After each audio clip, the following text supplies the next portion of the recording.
13절로 25절까지의 말씀입니다. 제가 가지고 있는 성경책은 신약성경 245페이지에 있습니다. 로마서 4장 13절로 25절 마지막 절까지 제가 한 절, 여러분이 한 절 교독하시겠습니다.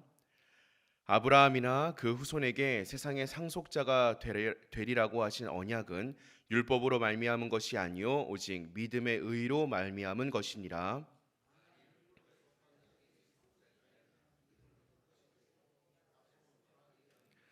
율법은 진노를 이루게 하나니 율법이 없는 곳에는 범법도 없느니라.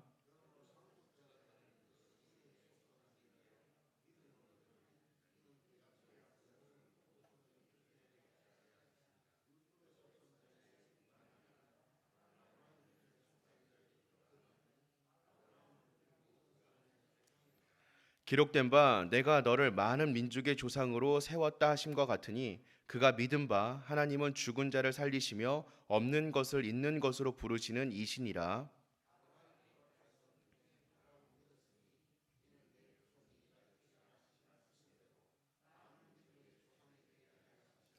그가 100세나 되어 자기 몸이 죽은 것 같고 사라의 태가 죽은 것 같음을 알고도 믿음이 약하여지지 아니하고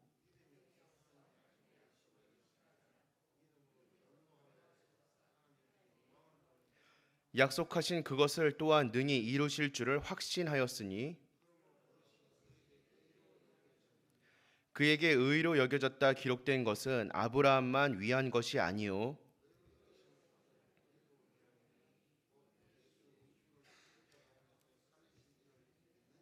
함께 보시겠습니다. 예수는 우리가 범죄한 것 때문에 내줌이 되고 또한 우리를 의롭다 하시기 위하여 살아나셨느니라. 아멘. 오늘 우리가 함께 읽었던 말씀의 상반부 말씀도 그렇고요. 또 우리가 바울이라는 사람의 가르침에 대해서도 잘 알고 있듯이 이 바울은 할례나 율법 준수와 같은 행위로는 하나님의 백성이 될 수 없다라고 우리에게 단언하고 있습니다. 오직 하나님의 자녀가 될 수 있는, 하나님의 백성이 될 수 있는 조건은 믿음에 있다라고 우리에게 가르치고 있죠. 그런데 아마 유대인들, 이때 당시에 이 바울과 함께 생활했었던 유대인들은 이 바울의 가르침을 듣고 이렇게 생각했을지도 모릅니다. 겨우 믿는다는 것 하나만으로 하나님의 백성이 될 수 있을까? 어쩌면 우리들 가운데에도 이런 질문이 생겨날 때도 있는 것 같습니다. 이에 바울은 아브라함을 통하여서 하나님의 백성이 되는 믿음이라는 것이 어떠한 것인지 우리에게 알려주고 있습니다.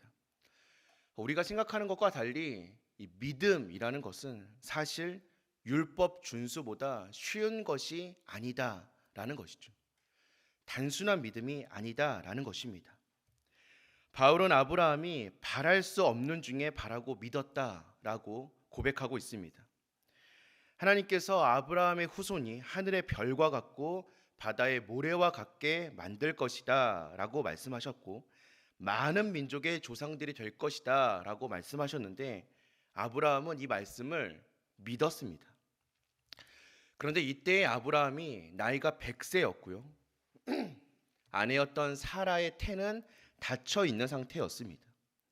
그럼에도 불구하고 아브라함은 하나님의 약속을 의심하지 않았습니다. 하나님께 영광을 돌리며 하나님이 능히 이루실 것을 믿었습니다. 확신하였습니다. 아브라함이 의롭다 여김을 받을 수 있었던 것은 이처럼 견고한 믿음을 가졌기 때문입니다. 바울이 아브라함의 믿음에 대해서 가르치고 있는 이유는요. 그리고 지금 오늘 우리들에게까지 이렇게 이야기하고 있는 이유는 할례를 받고 율법을 지키는 것이 차라리 믿음보다 더 쉬운 것이다 라는 사실을 밝히기 위함입니다.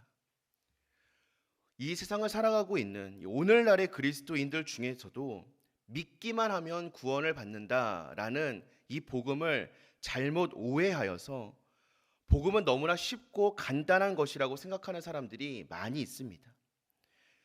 하지만 우리가 말하고 있는 그리고 성경이 우리에게 요구하고 있는 믿음이라는 것은 그저 입으로 믿습니다라고 고백하는 것을 의미하지 않습니다. 예수님께서 십자가에 달려 죽으셨다가 다시 살아나셨다라는 사실을 내일 아침에도 동쪽에서 해가 떠오를 것이다라는 것을 믿듯이 확신하는 것이 믿음입니다. 지금까지 우리는 죽었다 살아난 사람을 한 명도 본 적이 없음에도 불구하고 우리의 상식이 변하고 우리의 생각이 변하고 우리의 세상이 뒤집어져야 하는 것이 바로 믿음인 것입니다. 믿음을 갖는 데에는 생각보다 훨씬 더 많은 노력과 몸부림이 필요합니다. 지금 우리는 어떠한 믿음을 가지고 있습니까? 우리의 믿음은 정말 이 세상이 뒤집혀진 믿음입니까? 세상 사람들이 말하는 상식을 뒤엎을 만큼 확신을 가지고 있는 믿음입니까? 오늘 이 기도의 시간을 통하여서 우리의 믿음을 점검해 보기를 소망합니다. 혹여 부족한 모습이 있다면 어떻게 채워갈지를 생각해 볼 수 있는, 다시 한번 우리의 생각과 아집을 내려놓을 수 있는 이 기도의 시간이 되기를 소망합니다. 믿음으로 의로 여겨진다라는 것은 아브라함에게만 적용되는 것은 아닙니다. 오늘 성경은 예수님을 믿는 우리들에게도 동일하게 적용된다라고 이야기합니다. 믿음의 핵심은 예수님이 죽은 자들 가운데에서 다시 살아나셨다라는 사실입니다. 그분은 우리의 범죄 때문에 죽으셨고 우리를 의롭다 하기 위하여서 부활하셨습니다. 믿음이라는 것은 이 죽음과 부활에 대해 아는 것을 포함하는 개념입니다. 우리가 인간적으로 볼 때 100세가 된 노인이 아들을 얻을 것이다 라는 약속이나 사람이 죽었다가 다시 살아났는데 그를 믿으면 모든 죄를 용서받고 영원한 생명을 얻을 것이다 라는 주장이나 믿기 어려운 것은 마찬가지입니다. 그러나 이것을 믿는 사람은 죄를 용서받고 의롭다 여겨져서 하나님의 백성이 될 수 있습니다. 아브라함이 아들을 낳을 것이다 라는 것을 믿었다라는 것도 놀랍지만 우리가 예수님의 부활을 믿는 것도 기적이나 다름없습니다. 믿을 수 없는 것을 믿기 때문에 믿음이라고 부르는 것입니다. 그러므로 믿음으로 구원을 얻는다라는 것은 결코 쉽게 얻는 구원이다라고 말할 수 없다라는 것입니다. 교회의 역사를 살펴보면 수많은 성도가 자신의 소유를 포기하고 목숨을 잃기까지 하면서 이 믿음을 지키기 위하여서 분투하였습니다. 우리는 과연 이 믿음을 얼마나 지키기 위하여 소중히 여기며 살아가고 있습니까? 나의 모든 것을 걸고서라도 지켜야 한다라는 것이 이 믿음이라는 정체성이라고 여기면서 살아가고 있습니까?